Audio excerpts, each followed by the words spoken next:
Welcome to the Investor Coaching Show. Here's your host, Paul Winkler. And welcome to the Investor Coaching Show. I am Paul Winkler, talking world of money and investing. That's what we do around here. And today's no different. Listening to Super Talk 99.7 WTN. Okay, today, so one of the things that those of you that know me know that I'm really passionate about, how to fix the way people handle money, the way they handle it throughout their lifespan, but, into retirement, but also investing. And one of the things that I want to do with you today is I have the great pleasure,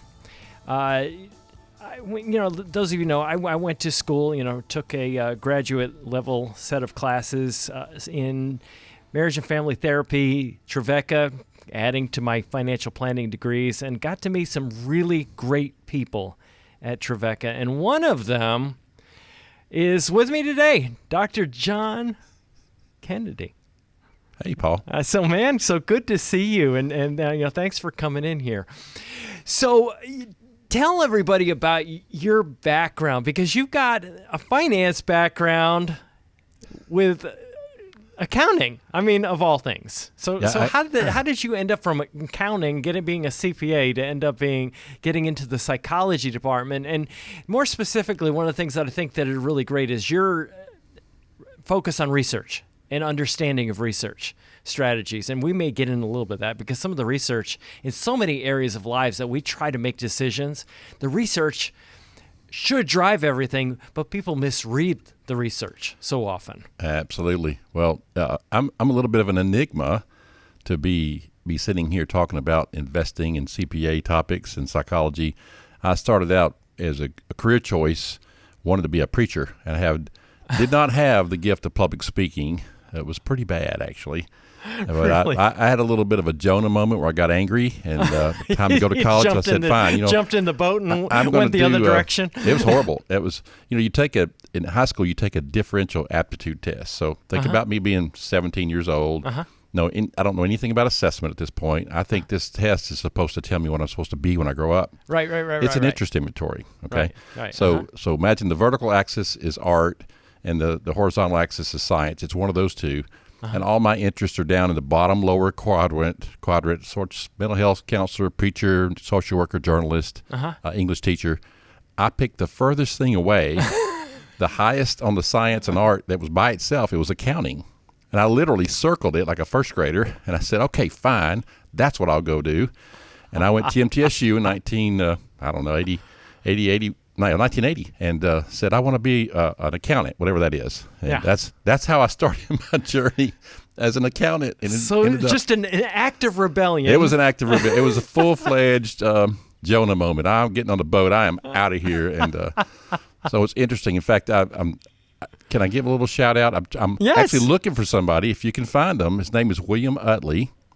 Okay. He taught in Lebanon High School in the 1980s, late 70s. He was the algebra physics trig teacher. And I think he literally saved my life as a junior. Wow. I was having a really bad day at that time, and I had my head on the desk, which was very uncharacteristic of me. And he was very kind. He said, Mr. Kennedy, you might want to just sit up. You might learn more. And I said, why? Why bother? Nobody in this class cares about anything. They're all making fun of you. Why bother? And I laid my head down. You don't know this side of me, do you? No. This is funny. This is you opened up a can of something here that's strange, but he was so kind. As a teacher, he came after class. He was very patient, and we were studying functions. Okay, f of x. Remember those in high school trauma algebra? Oh yeah, for sure. I just couldn't get it. I usually traumatize people with statistics, but you can go and do it with functions. That's there fine. It is. So I just didn't get it. But fast forward all through going to counseling school, becoming a PhD, teaching statistics at Trevecca, maybe second, third semester I taught it. I'm at the board, and I'm drawing a multiple regression formula and trying to explain like a break-even formula, which is just regression, slope of a line. Right. And this moment comes on and says, this is f of x. This is functions. And I really literally almost broke down thinking of I'm teaching this stuff that I'd never understood. So when I say I shouldn't be here, I think it's very much a God thing got me here. It's not something I set on my radar and said I'm going to be a statistics teacher one day. And no, absolutely not.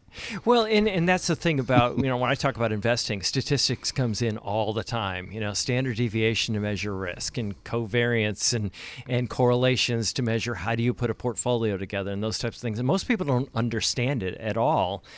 And it's really critical because that is how you can reduce the return or the risk of a portfolio and maximize expected return is through that. But most people are clueless that and I find even the financial advising community is clueless about it. And quite often it's because they don't know a lot about economics and a lot about statistics and how those things are put together. Now, specifically, let's talk a little bit about, we have had conversations, you and I have had a lot of conversations before with people and just the life phases that they go through, and then the behaviors and how we actually choose our behaviors and how we act and how the brain. You have this model, and I want you to describe that for people, because I think it's fascinating in helping people get to where they want to go because they don't understand themselves very well. And you have cognitive behavioral therapy, for example, and you build on that, on top of that. But kind of describe what it is and how it relates to the people's finances and how to get yourself into a better place in regards to, because a lot of people don't save as much money as they should. Right. They don't invest properly when they do save. And then they get to those older years, and all of a sudden they look around and go, my goodness, how many years have passed by? I mean, I've even had people that I've worked with that they'll just go, I've wasted all of this time. And a lot of it's because of stinking thinking, to actually quote Zig Ziglar. Right. It's how we think about money that really affects us so negatively. So talk a little bit about that model, if you will. Sure. Well, I'm working on a little bit of a book this summer. I've been resisting writing anything because I feel like if I write it, it's stating it's all my knowledge. And this is really just stuff I've gathered from lots of sources. I consider myself to be sort of like a bumblebee. I fly around these different flowers, these different relationships in life, and I pick up a little bit of knowledge from them, and I leave some knowledge that I got from another relationship, and kind of and confidentially, right? But just knowledge and wisdom that dealing with people in all sorts of situations, as time goes by, I find myself just sharing things, and I go, where did that come from? I didn't think it up, so I really don't want to claim credit for it. It's really a meta theory. I think of it as a toolbox for organizing the knowledge that we have. So meta theory, you're taking, it's like an eclectic way of doing things. You pull things from a lot of different sources, and you take the best from all these different sources and put it together in one theory that you can use for people. Yeah, so it keeps, as a therapist, you know this, so we teach students, don't just pull out an intervention I'm going to use the miracle question, for example, now with the client. Ask this magic question if you woke up. Solutions-focused therapy. I got to know about solution-focused therapy. I got to know what the balance, the theoretical framework is, stance of the therapist and all, before I use that tool. So this meta theory came about because I needed something simple that my mind could wrap around, that I could also find out that people already knew.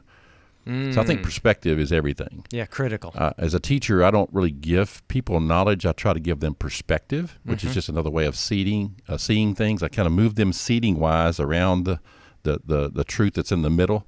Yeah. And if they want to go on the venture, we'll do a 360-degree rotation. So it's not just let's just move around a circle and see what we see from different angles. Let's go on the top and bottom and side.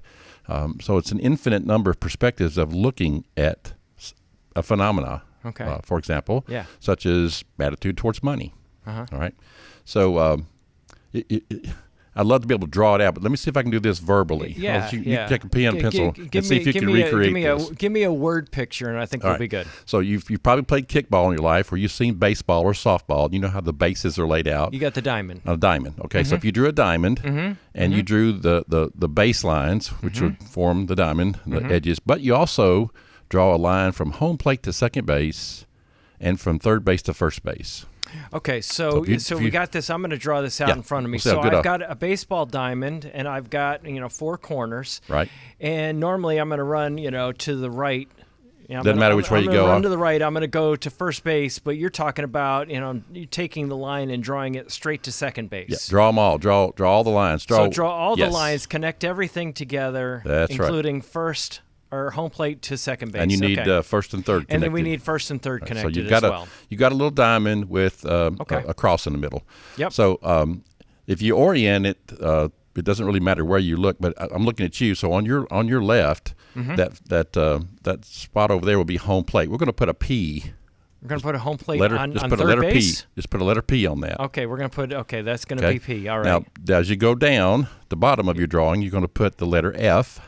F F as in as in feeling. that, and that's feeling. Okay, and that's feeling. I might as well. You might as well write them out, okay? Home plate is for a baseball player is feeling, but third base is going to Okay. be is going to be the P. Okay, so if you go from the P stands for perspective.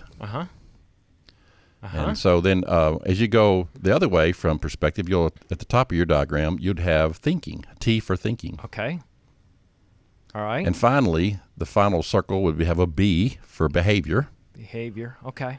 And if you think about it, this is going to represent this. I'm going to mix metaphors, which I'm sure you're not supposed to do, but I do it all the time. But you're going to know why this makes sense in a second. All so right. instead of bases, I want you to switch. I want you to imagine what you're looking at are 4 balloons that have been blown up. They're the same kind of material, so they inflate about the same, and they all are attached to one another with a hollow tube. Okay, so those lines between my bases are more like a straw or something think about like a bungee straw. It's very flexible. that. A flexible straw. And you could take I could hold on to thinking, and you could take feeling and walk the other way 2 miles, and the balloons would separate, they would stretch, but the tube would not collapse. So basically, air flows freely okay. amongst all the balloons at all times. So as the balloons move further apart from each other, the straw stretches and becomes more narrow, But still has but there's still flow between yes, them. it never cuts off the flow, and this is important. Got it. So you're going to know this already, but if I take one of those balloons, just pick one, perspective, and I squeeze it Okay. with this system, what happens to the other 3? So the other 3, if you squeeze it, are going to get bigger because the air is going to flow out of that one. And it's going to go to the other ones and make those bigger. That's right. Yeah. Now, if I take my hands and spray sticky on my hand and grab a balloon and let it tack up so that it sticks to me, and I stretch my hands, what happens to the others? So the other ones are going to get smaller because the volume is going to be sucked out of those into the one that you've got in your hand that has enlarged in size. That's right. So I call this temporarily relational physics because it's based on physics, right? Okay. For every action in nature, there's an equal and opposite reaction. Right? Air will flow from areas of high pressure to low pressure. All the things you learned in school, Right. you'll be able to apply. You will already know this. But Right. if you think about this, that's what human beings do. Now, there's a lot more to this. We won't be able to cover it all today, but just the Right. gist of it. For the moment, just kind of take perspective and keep it out of the picture for a second. Let's just talk about thinking, behaving, and feeling. Okay. All right. If something horrible happens to you, or I don't know if you had an animal and your dog ran away, you couldn't find him, or heaven forbid he got run over by a car, it'd be horrible, right? Where does all the air go, life energy go? Which balloon do you think gets all the energy? So if your dog runs away, you lose your dog, your feelings are going to be, it's going to be scary, Yeah. but behavior also sort of, because I'm going to probably be running like crazy trying to look for my dog, I suppose. Okay. So while you're running looking for your dog, But what gave me the desire to go running looking for my dog would probably be I'm thinking the feelings that I'm scared, I'm overwhelmed of the loss. right. So all the air is going to be in the feelings, but it's probably only there because you care about your dog. Absolutely. So your perspective, which we'll get to later, if you don't care about the dog, it's like, so what? Then The it dog's won't go gone. there. You Yeah, know, sure. It's terrible. That makes terrible. sense. Yeah. But it's probably going to be in feelings. So if you draw just draw a big circle there where you have your feelings. Okay. So And make so my feeling. we know thing that if that's bigger, what had to have happened yeah. to the other balloons? I'm not thinking straight. That's right. It's So probably going to be a big part So of it, your right? thinking probably has constricted, Yeah. and it's more like, oh no, what am I going to do? This is horrible. Life will never be okay. And if you'll notice, thinking and feeling, they're across from each other. There's a reason for that. They're very much like a seesaw. When one's larger, the other one's smaller. Oh my goodness, this is you're hitting me here, because this is what I think of in terms of like investing. Yes. So often what happens is you hear something scary about what's going on in China, what's happening in Russia, what's happening in Washington, D.C., what the president is doing, what the president's not doing, and all of a sudden those feelings of fear and just anxiety, starts to take over, and then I stop thinking. Right. And I am more prone to make decisions that are absolutely the opposite of what I ought to be doing. I want to get out of the market, right? I want to get all my money out. I don't want to behave in the market. I want to be dormant. So literally, that's exactly what happens. The feeling balloon gets big. The thinking behavior is small. So here's the first rule of balloons, of relational therapy. You don't mess with the big one. You don't try to squeeze the feelings down and go, let me tell you why you shouldn't feel that way. You shouldn't feel this way. You shouldn't be upset. You shouldn't be worried. And, you don't go and invalidate that, right? Because you're feeling it, dude. I've had investor people in my life when I've called up and I've said, hey, look, I'm watching the numbers here and I think I don't want to fall below 175 in my account, account. Right, sure. And they go, oh, but it's going to come back and you shouldn't feel scared. Don't try to tell an investor what they should or should not feel. Right. You will make it worse. Right. What we have to do is we have to make space where the other balloons are. So we have to expand behavior, or we have to expand thinking. If I can make you behave a little bit or think one other new thought, you will have to feel better according to physics. Let me give you a prime example. Right. So, real life situation. Had a client, lost a husband. They lived about an hour and a half from where I was practicing at the time, off in the country on this little dirt road, about a quarter mile off the road.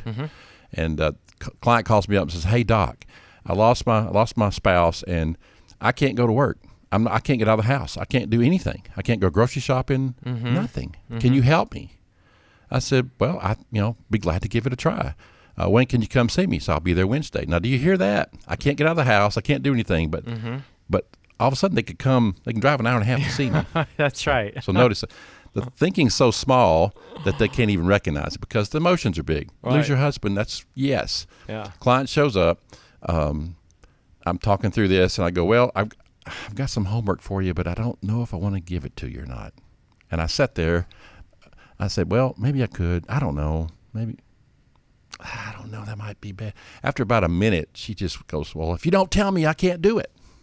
Well, okay, but if I tell you to do it, it doesn't work. I don't want to make it worse. So I'm doing this therapeutic technique here. Yeah. Of go slow. Right. And it's related to a specific theory. It's like a little bit of a takeaway. Yes. So I said, okay, here's what I want you to do. You live about a quarter mile off the road or something? She goes, yes. I said, you get the paper? Yes. Well, I want you to set your clock for in the morning at 8 o'clock. I want you to get up, put your muumuu on. She's a country girl. And your slippers, not fully dressed. Just I want you to shuffle on down to the mailbox, get your paper, and come back home. And I want you to go right back to bed. But I don't know that you can do this. I'm really worried about telling you to do this. And she goes, oh, I can do that. I said, no, wait a minute.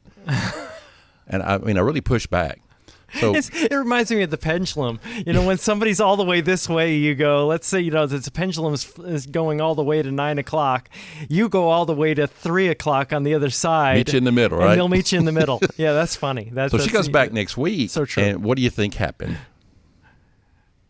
So she comes back next week. Yeah, she shows back up with therapy. And she shows up. She crosses her arms. She goes, "Well, I did your homework." Yeah. I was just gonna say, proved you wrong. She's like going, I'm going to show you. I'm going to prove you wrong. I said, sure. "What did you do?" I said, "What did you do?" I did what you said. No, what'd you do? And she said, "Well, I got set my clock for 8. Got up, went, got the paper." I said, "Did you go back to bed?" She said, "Well, no." I said, "Why not?" I didn't feel like it. Well, I told you to go back to bed. See, I told you couldn't do it. I said, "Now you can't tell me that you can't do what you don't feel like doing." Right. You can't tell me that feelings control your behavior and there's nothing you can do about it because you just demonstrated you did it even though you felt as if you didn't want to do it. So this is so good because what we find with people is many times they think that their feelings are driving everything. Well, they are. I mean, from birth, right? That's how we work. But you can reverse that. Yes. Is the point that you're making. Yes. Maturity or a change of nature means we don't, home plate, for example, back in the previous analogy, home plate is not feelings. It doesn't start there. It starts with perspective. Right. I'm able to say, this is who, so perspective is all about three things. It's about, like for spirituality, it's about God, self, and others. Mm-hmm. Or it's about the unknown, the past, the macroscopic, the microscopic. Mm-hmm. Who's going to win the election in 3040? Okay, mm-hmm. Self and others. Mm-hmm. If those aren't in balance, then everything else, thinking, behavior, and feelings, are going to try to accommodate to get that in balance. So what I want to do is let's take a break, and then I want to come back and talk about how do we apply this, because so often I find with people that they're dealing with overwhelming feelings, and they don't know how to get out of the funk that they're in. And they don't know how to get out of the fears and the anxieties and even depressions to some extent. And that all seems to be where you're headed with this. Yes. And so often those feelings are driving the behavior in a way, and what you're saying is this can be reduced. Because remember, this is what we're talking about. This is why people fail to save enough money. They fail to invest properly. They fail to do a lot of the things that they know they need to do, but they can't seem to get themselves to do it because the feelings are driving the bus. But what you're saying is you can turn that around, and you can and change that and literally affect the rest of your life in a positive manner is really what you're saying. Absolutely. Okay, so just to reiterate for a second, one of the things that we deal with as investors is that it is typically our stinking thinking that we like to say gets us in trouble, but really a lot of it comes from feeling. So the feelings that we have. And you'll hear people say in the sales world that you actually play to emotion and then you try to justify with logic later on, because if you can get somebody and scare them, you can get them to do what you want to do. And I'm always picking on the investment industry for trying to scare people to get them to do what they want them to do. Absolutely. And so talk a little bit about, you're talking about these 4 different quadrants, perspective and thinking and behavior and feeling. And if you miss any segment of this, by the way, go back and check out the podcast, because you don't want to miss any of this, and I don't want to be reiterating each segment, what we talked about the previous one. Perfect. But just start it off that way. But go ahead, talk a little bit about how these interrelate and what you got to do to actually change some of that thinking and behavior. Very good. So we got to bring a little brain chemistry in here for a second, a little biology for 1 minute. So if you think about the feeling balloon, the just like it likes to go, but the air likes to go between feeling and thinking. Mm-hmm. When my emotions are big, the most readily well-worn path is going to be from there to behavior. I'm going to act out. I call this the addictive cycle or the fear cycle. Mm-hmm. I feel nervous, so I got to go eat some Cheetos. Mm-hmm. I feel scared, I got to go get my money out of the market. That's a natural thing. What that is, those two things in my mind, I describe as the limbic system in the brain. That's the fight, flight, freeze your foe. Mm-hmm. Okay. Mm-hmm. Now, the perspective and thinking, that's the prefrontal cortex. That's the part that goes, okay, I feel scared. I feel the same way I feel when I am in danger, and yet I'm okay. So I can act. Even though I feel scared, I can act out of thinking and perspective. We have that above animals. And it's like your dad going, use your head, boy. Yeah. Except at that age, we don't have that part of our head yet. Is what we want to use, right? That's right.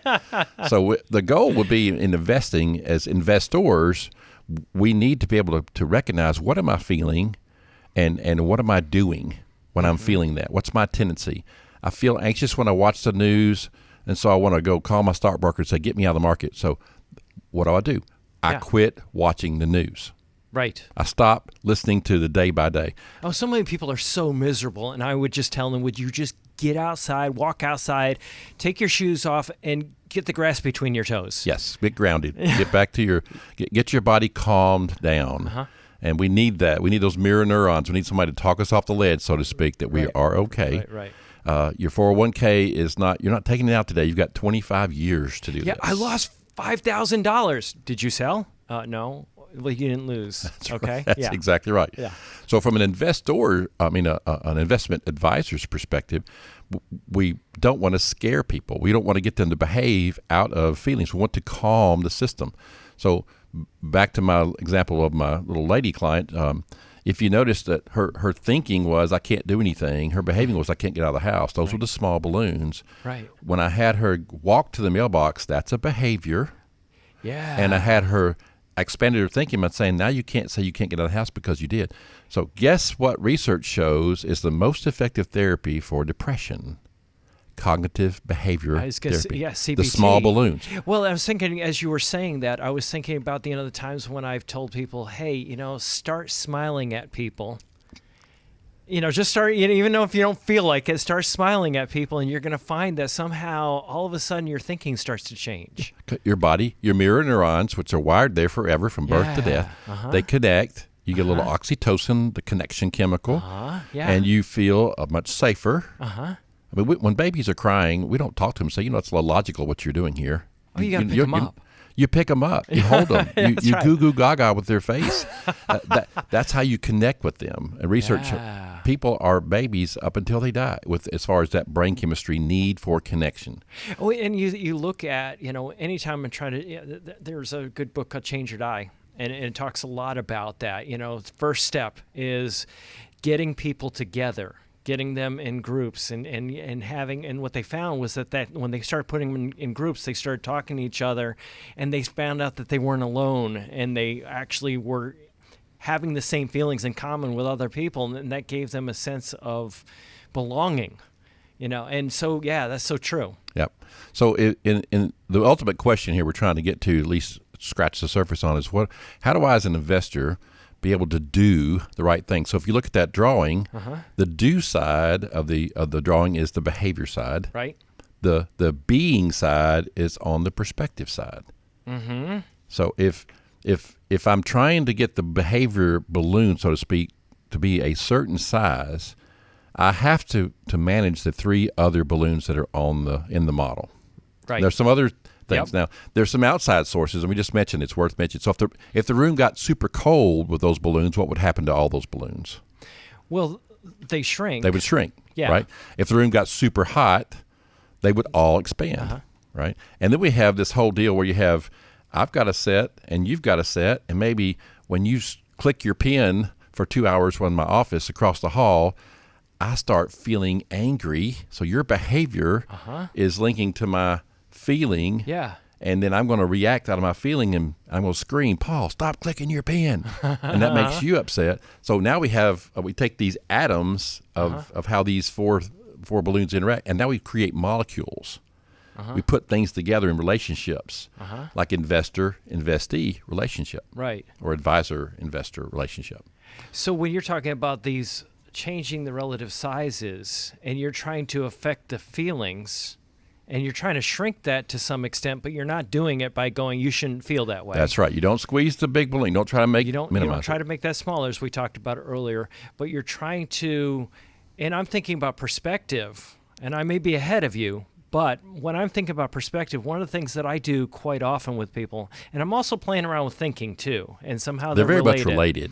Yeah, because when I look at perspective, I look at the Nobel Prize winning research, 1990, putting things together that move into similar fashion to increase the expected return and reduce the risk, and then I'm thinking at market efficiency. Don't try to stock pick. Don't try to market time.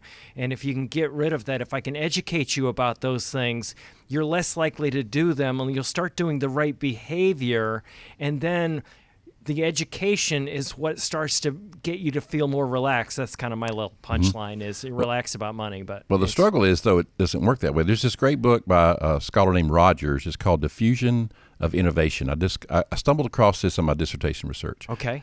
It's a book about why things get accepted, or why things go viral, so to speak. And for example, in countries where water is not plentiful, it's not clean, you'll find that there's a great education effort that says boil your water first so it could be safe. But change your diet. I mean, that's exactly it. But they won't do it. Insight and fear don't change people. That's right. That's fascinating. The people wouldn't do it. They had this physical feeling that was wrong. So even though perspective sounds like the way I believe something is, that's true. That's cognitive prefrontal cortex. Okay. But your sensory body, your limbic system, also sends you information and tells you what's real. Okay, so I want to take a quick break because I want to make sure you got plenty of time in this next one. Because I really want to get at this because for so long I've thought, if I could just educate people, then what will happen is I'll change the behavior. But that's not necessarily, and that's what I'm starting to learn is that. And I want to hear what does help because let's face it, in anything, I don't care what you guys are doing out there. If you have kids, you have family members, you have friends, you want to help them by helping them change their behavior, and you're kicking yourself in the head because you can't figure out why you can't get them to change. And so often what we do as parents or what we do as friends is try to just educate. Here's what happens if you do that. It's like, you had heart surgery and you have stents or bypasses and you just got to eat better. And here's why you got to eat better. And that maybe lasts for about a week, and then all of a sudden we start to change our behavior again, and we go back to the same stupid stuff we were doing before. That doesn't work. Just educating doesn't work to help change behavior. What does? Well, I think one of the keys. I hope this doesn't sound arrogant or simplistic, but one of the keys is if I want to change my behavior, I have to grab a hold of this perspective, and I have to see the future, for example, myself and other people, in clear, true fashion. Okay. If that's out of whack, it's going to get compensated for somewhere with thinking or acting out or feeling. I have to control my feelings, which means I just have to sit with it. See, feelings, I can't just go, I'm going to feel differently about this. Feeling, pun intended here, feelings are created when we have an observation or an experience of a phenomena, top layer of an Oreo cookie. Bottom layer of an Oreo cookie, the same, is the thought about it. And in the middle, the feeling is a feeling that is the result of those two pieces pushing those together. So if I'm in a movie theater and so the top layer of the top Oreo cookie is what now? That's the experience. It's what I'm seeing or experiencing, observing. It could be what I'm thinking about. Okay. I'm trying to think of others. And the bottom layer is my perspective of that, what I think. If I look at a roller coaster and I'm looking at it, I go, oh, I'm going to die. It's going to break down, it's going to fall, and I'm going to die. Okay. My heart will race. I'll have an emotion of fear. But if I look at that same roller coaster or someone next to me says, let me look at that. Oh, that looks great. That looks awesome. That's going to be the most exciting thing. We're going to have the same heart rate, same respiration rate, same physical reaction, but it's going to be perceived differently in the brain because of the perspective. So you can't say, how does that make you feel? No. How do you feel when you experience this? We have to get control that we are responsible for our feelings. If you want to feel something different, look at it a different way. Change your perspective. It's like I've heard before, like fear is just the other side of the coin of excitement. Is the way I've heard it said before. And so they're two sides of the same coin, in a way. Yes. And how do we change perspective? Okay, so this gets tricky because now we're going to bring back your MFT training here for just a second. So you remember first order change? It's a change within the system. Right. So these balloons, getting them all back to where they're normal. Second order change is you kind of have this surface level change. You haven't really changed. Second order. That's first order change. Or you have your heart. Okay, first order change. That's right. First order just getting change back to normal. is the surface level. The balloons get back. Yeah, we kind of are acting right, but we really haven't changed our heart. We get back to homeostasis. It's like status quo.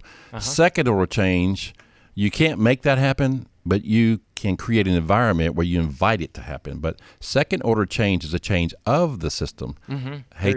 You've seen Happy Gilmore. He's a terrible hockey player in the movies Happy Gilmore, right? Okay. And Chubbs comes along and puts a golf club in his hand, changes the rules of the game, changes the game. Now he's great. He's still the same person, same skill set, but they put him in a new context with new information, and he's a success. That's second order change. Okay. That only comes about when new information is introduced into the system from the outside. And the new information, so information can change. It can be an impetus to change. It won't be what changes it because you're fighting. You're trying to get an investor to think about their future. I'm 25 years old. Oh, I got plenty of time to do this. I've got to get my house first, and I've got my new car I got to buy. I'll think about it when I'm 40. Okay, so here's where my brain's going right now. I'm thinking you're talking about information. We've talked about information doesn't change things necessarily. But, if I'm trying to help somebody by changing their behavior, if I just tell them that, that it's whatever they're doing is destructive, it won't work. But I think about people using metaphors to get people to change something you already understand. So now the impetus to change, or the thing that motivates me to change, is something I already understand, and I can relate it to the new subject matter.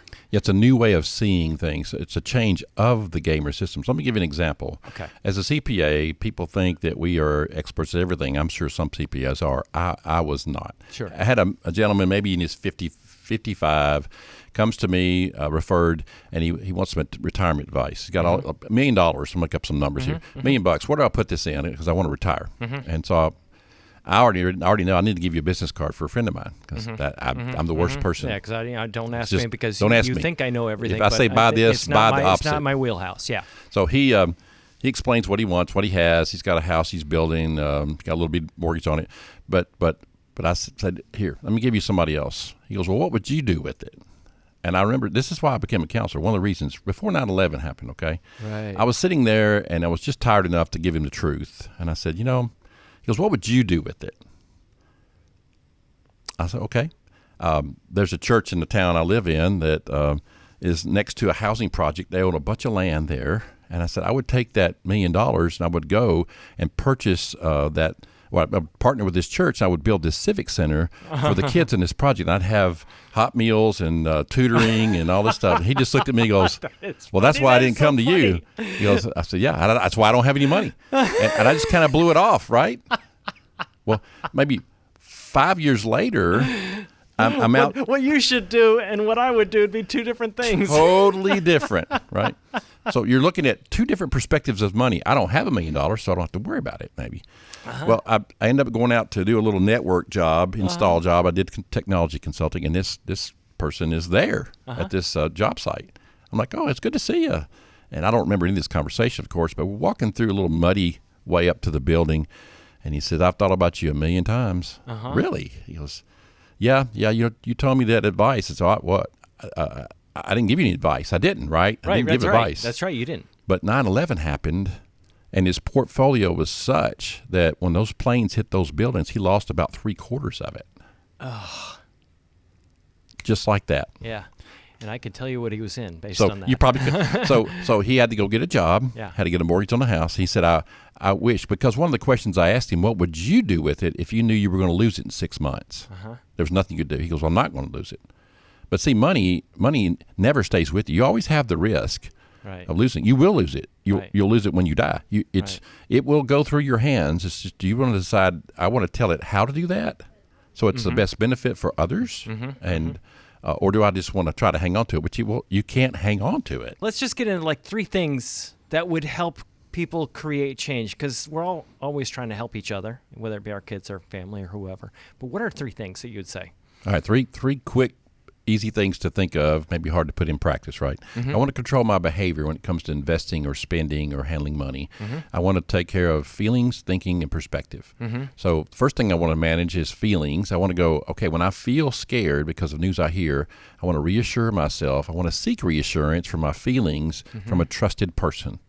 Someone I know who knows me, that I can know they have my interest in heart. They're not trying to sell me a bunch of products or make me feel good when I shouldn't feel good. They're helping me hold a space for my feelings and validate somebody those. that's going to be real with me. Yes, so that takes care of the feeling balloon. And then I'm going to also want to, next, most importantly, grab a hold of that perspective. I want to see, how do I see the market, my future? Well, before you run out, because I want to hit this really quick, because you have the 9 dots. How do you get outside the box, right? That the thing that they use. And I often tell people it's really hard to get outside the box if you are the box. So it often takes somebody outside of you to help you. That's second order change. That's exactly why it has to happen, that 9-dot problem. We did that in class, right? So we have to have some sort of balance between me and my investor coach. Yeah. I got to have someone who helps me feel empowered. Not that they're way above me and they're too smart for me. Right. I want to feel equal in relationship with them. Totally. Oh my goodness, you're talking my language. Okay. Yeah. You So gotta be if a I do partner in the that, process. and then I can manage, how do I view the future? Yeah. How do I view what money means to me? Right. And does my investor coach match that? Okay, I have feelings and Okay, so behavior. yeah. Now I'll change my thinking. And if I've got those three things set, my behaviors ought to be much easier to carry out, more consistent. We just didn't have enough time. We've got to do this again. We'll do this it was again. This was so much fun. Yeah, Dr. John Kennedy from Trevecca University, phenomenal teacher, and he's going to be coming out with a book. So I promise you all, well, probably even before that, we're going to talk again.